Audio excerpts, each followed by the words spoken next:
boys, today we're making what I'm calling spectral renders, which is a name that describes this effect right here. It's when you have a render that the colors are separated. There's kind of a chromatic aberration thing going on. So I'm going to show you how to make that, and there's a bunch of permutations and variations on this. But first, this video has a sponsor, and then the tutorial. This video is sponsored by Surfshark VPN, and if you do not know, a VPN, or a virtual private network, is something you want to consider if you want to take your privacy online seriously, especially if you're going to like random places like cafes and all this. We'll talk about that, and there's other benefits as well. With being available on unlimited devices, so you can just make one subscription and use it on all your devices, Mac, PC, Fire Stick, and anything really. And also 24/7 support, a no log policy, and a 30-day money-back guarantee. Surfshark VPN has it all. Let me describe a scenario for you. You're going to a cafe or an airport or a library or anywhere where you just want to work remotely, or you just want to, use your computer or phone or whatever publicly. There is a very real risk of people phishing for your information being on the same network. This is something you want to avoid, and this is what Surfshark VPN puts a wall in between you and the people who want to access your data. This is a way to protect your data and become more private and anonymous online. Another thing a VPN is useful for, and I don't think a lot of people know this other than the privacy stuff, is you can mask where you are in the world. So for example, I'm using a laptop in the US, but I want to watch a Netflix show only available in the UK. Well, this is something you can do. You can just change your location to a bunch of countries, get that geo-locked or geographically locked content, all with using Surfshark VPN. And when you get a 24-month subscription of Surfshark VPN, you are going to get 3 months for free. Why? Because you use my link in the description or the QR code that's been in one of the corners of the screen. And did I mention that this whole deal is 83% off? So what are you waiting for? Get yourself protected on all your devices. 83% off, link in the description. You know the deal. And now onwards with the tutorial. Okay, we're back to the tutorial. Let's make a spectral render, specifically this one, but you can make a whole bunch of different variations. So it's going to be 4 geometry nodes, and no, I never save.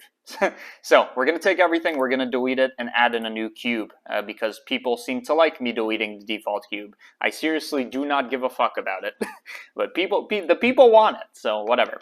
Add in a cube, go to geometry nodes, make it a geonodes group, and delete the group input. So our cube is invisible, but it is basically a modifier that we're going to be able to control, a geonodes modifier.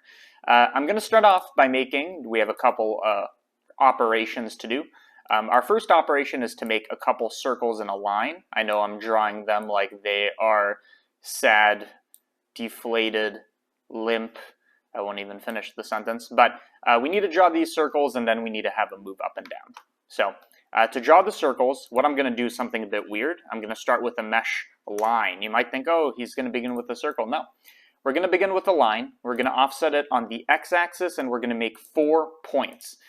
Those of you that have watched my tutorials will already know that we are going to instance on each one of these points. So on point 1, 2, 3, 4, this is a horrible drawing, we're going to instance a circle on each of these. So if we can move the line, it's going to move the circles.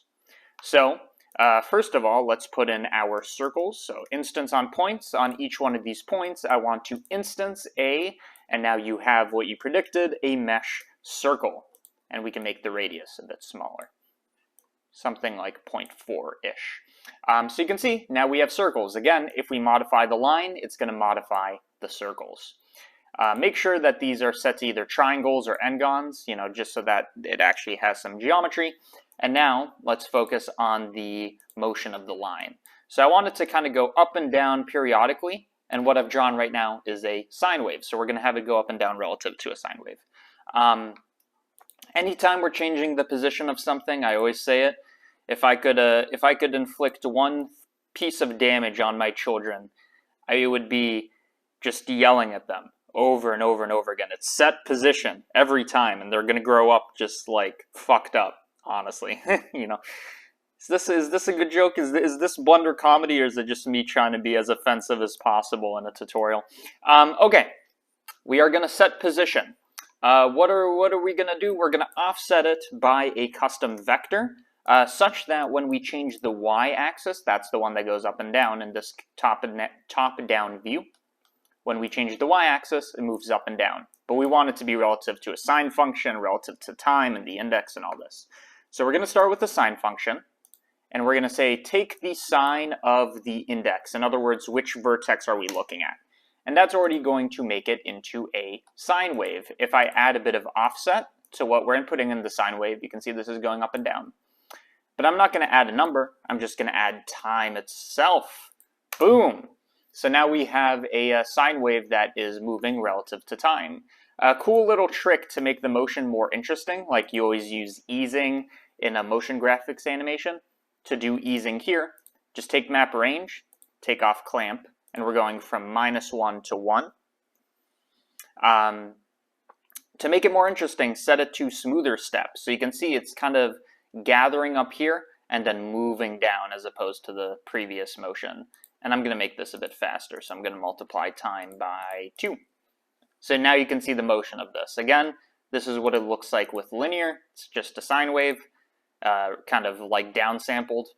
And with smoother step, it has a bit more interesting of a motion. Again, we use instance on points, and we want to make sure our set position is the new set of points. And now we have circles moving up and down, and they look like they're almost like sentient in a way.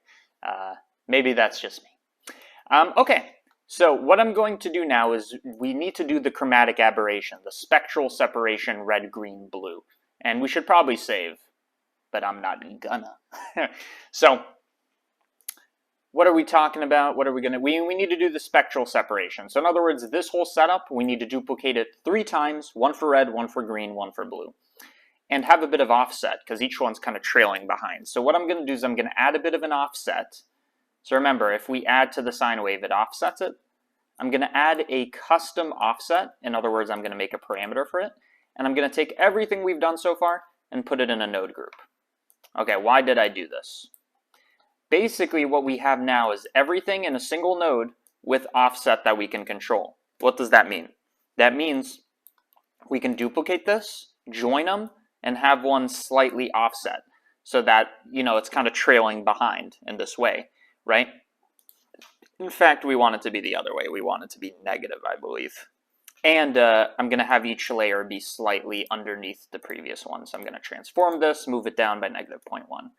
So you can see the top layer is first, and then everything else is trailing. But really, it's a 3-dimensional effect, since this is a 3D channel. Although most of my renders happen to be top-down, so it's kind of like 2D, but whatever. 2D is just 3D with z equals 0. So I'm going to add another node group, another transform. This one's going to be -0.2 under, and it's going to be offset not by -0.25, but -0.5, so twice the offset. And you can see, this gives the effect. You can actually add a 4th layer. You could do like instead of red, green, blue, you could do red, green, blue, yellow, or whatever. But I'm going to make a material that actually mixes these colors together where they overlap. Which is what's going to give the cool effect. Okay?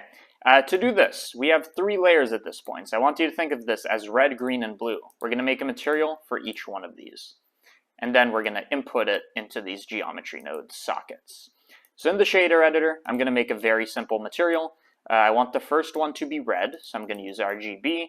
You can actually go to the RGB sliders here and say I want fully red. So 100 is red, so no green, no blue.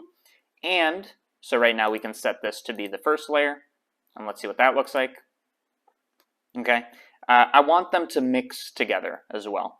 So I'm going to also add in a mix shader so they can actually mix together with a bit of transparency, which isn't going to be visible yet in Eevee because you got to go to the material, blend mode, alpha blend. This isn't an issue in cycles.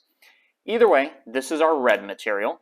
I'm going to make a copy, call it green, or G, and this one's going to be 0, 1, 0, so that's the green version. That can be the second one, and we want to make sure this is also set to alpha blend, and then make a third copy. We're going to call it B for blue, not B for badonkadonk, nope, B for blue, and we're going to set the third layer to blue. And you can see because they're transparent, these layers are being kind of mixed together. So where we have red and green overlapping, we have yellow, which I think is correct. I think that's what it does. And when we actually don't have red and blue overlapping only. There's going to be green wherever they're overlapping, which is why it looks pretty white in here. Kind of like a dance party in Kentucky. Is that right? I don't know. But you can see the colors are mixing together, and the nice thing about this effect is it's no different in cycles and Eevee, right? It's the same thing. And also, if we go into the node group for this, which each one's a copy, we can add a 5th element and a 6th element, and they're all going to do the thing. So that's the idea. Basically, the rest of this, you take the background, you set it to black or some kind of grayish layer, whatever you think looks good. I think a bit of a gray looks better than a black, and you render this thing with motion blur with a couple samples if you're an Eevee, and let's add a camera from the top view and camera to view. I'm just zooming out until we can see the stuff, and I can't see nothing, so we got to keep zooming out. There we go. Turn off camera to view. Now we can reposition it. And that is our kind of motion graphics-y render. It's going to inherently look clean because it's so simple and it has a strong concept with the color. So let's do a render. Motion blur, the shutter I'm going to increase to 1. Let's see what that looks like. Yeah, and that gives us a nice motion blur. Only thing I would fix is these circles are a bit low res. Like you can kind of see the facetting. Simple fix, just go into the node group, go into the mesh circle, and bump it up to 100. And now when we render this, they're going to be nice, smooth circles. So when we render this out as a composition, so Control F12, you can see this is what the effect is going to look like. And you can add another layer of like, you know, oh, by the way, these are bit offset, which kind of looks cool. Do you see what I mean? You can kind of see the rim. That's because of perspective. If you want to get rid of that, make sure the camera is set to orthographic so that we're getting a perfect top-down view. But I kind of like the look of perspective. So that is up to you. Either way, that's the essence of the tutorial. Thank you for watching, and I will see you on the next one.